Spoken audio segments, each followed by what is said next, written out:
నాణ్యమైన జ్యువెలరీకి సాక్షిగా 40 ఏళ్ల నమ్మకమైన ప్రయాణానికి గుర్తుగా ఆంజనేయ జ్యువెలరీ గచ్చిబౌలిలో anniversary gratitude collection sale February 1 నుండి 8 వరకు.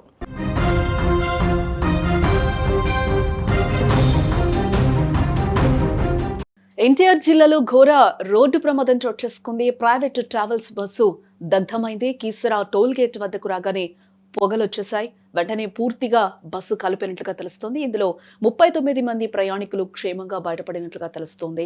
హైదరాబాద్ నుంచి విజయవాడ వెళ్తుండగా ఈ ఘటన చోటు చేసుకుంది.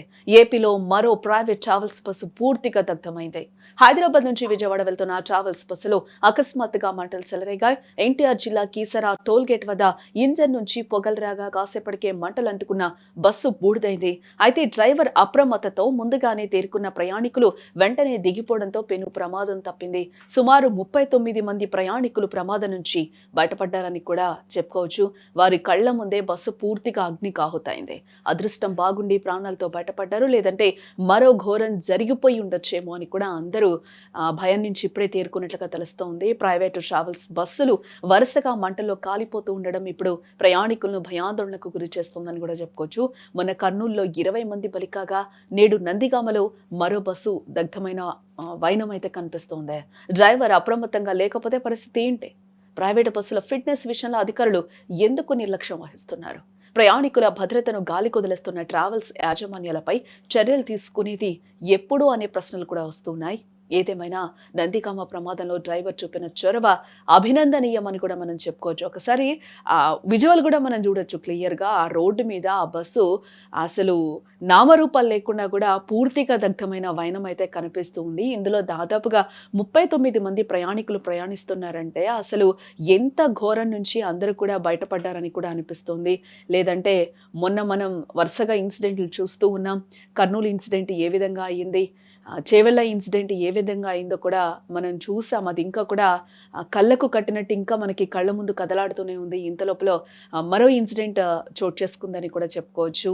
దేవుడి వల్ల అందరూ కూడా బయటపడిన వైనం అయితే కనిపిస్తుంది. ఇదంతా కూడా డ్రైవర్ అప్రమత్తత వల్లే ఈరోజు 39 మంది కూడా ప్రయాణికులు బయటపడిన వైనం అయితే కనిపిస్తూ ఉంది. ఒకసారి మనం ఆ విజువల్ కూడా చూడొచ్చు. ఎంత దగ్ధమైపోతుందో బస్సు ఒక్కసారిగా పొగలు అంటుకొని కూడా ఎంత పొగలు గమ్ముకుందో కూడా అక్కడ మనకి అర్థమవుతూ ఉంది.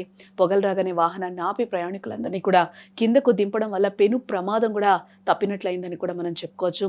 పోలీసులు ఘటనా స్థలాన్ని పరిశీలించారు. వరుస ప్రమాదాల నేపథ్యంలో ప్రయాణికులు ప్రైవేట్ ట్రావెల్స్లో వెళ్ళేటప్పుడు అప్రమత్తంగా ఉండాలని కూడా అధికారులు సూచిస్తూ ఉన్నారు. సుమారుగా 5:40 మాకు ఉదయం 6 గంటల టైంలో మాకు ఇన్ఫర్మేషన్ ఉంది. ఇక్కడ కీసర దాటిన తర్వాత టువర్డ్స్ హైదరాబాద్ విజయవాడ, కీసర దాటిన తర్వాత ఇన్వెంటా కంపెనీ దాటిన తర్వాత ఇలా బస్సు ఫైర్ యాక్సిడెంట్ జరుగుతుంది మాకు ఇన్ఫర్మేషన్ రావడం, ఇమీడియట్గా మేము స్పాట్కి రావడం జరిగింది. ఇది ప్రైవేట్ ట్రావెల్స్ బస్సు. మేము వచ్చేసరికి బస్సు తగలబడుతుంది. ఇమీడియట్గా మేము ఫైర్ సిబ్బంది అంతా కూడా మంటలను అదుపులో తీసుకున్నాం. ట్రాఫిక్ కూడా రెగ్యులేట్ చేసాము. ఇక్కడ ఎవరికి ఎటువంటి ప్రాణాపాయం ఏం జరగలేదండి. బస్సులో ఉన్న ఎవరికి కూడా ఎటువంటి ప్రాణాపాయం ఏం జరగలేదు. బస్సులో బ్యాక్ సైడ్ స్మోక్ వస్తుందని చెప్పి డ్రైవర్ పక్కన ఆపాడంట. ఆపి ఇమీడియట్గా ప్యాసింజర్లందరినీ దింపి వాళ్ళ లగేజ్లు కూడా తీసుకున్న తర్వాత ఇంక చూస్తే బస్సు అలా ఫైర్ స్టార్ట్ అయింది. మాకు ఫైర్ ఇచ్చిన వాళ్ళకి ఇన్ఫర్మేషన్ ఇవ్వడంతో ప్రస్తుతానికి అయితే ఎటువంటి ప్రాణాపాయం లేదు. అంటే ట్రాఫిక్ కానీ ఫైర్ కానీ కంట్రోల్. మొత్తం ఎంతమంది సార్ ప్రయాణికులు? మొత్తం 39 మంది ప్రయాణికులు ఉన్నారని చెప్పి డ్రైవర్ చెప్పారు.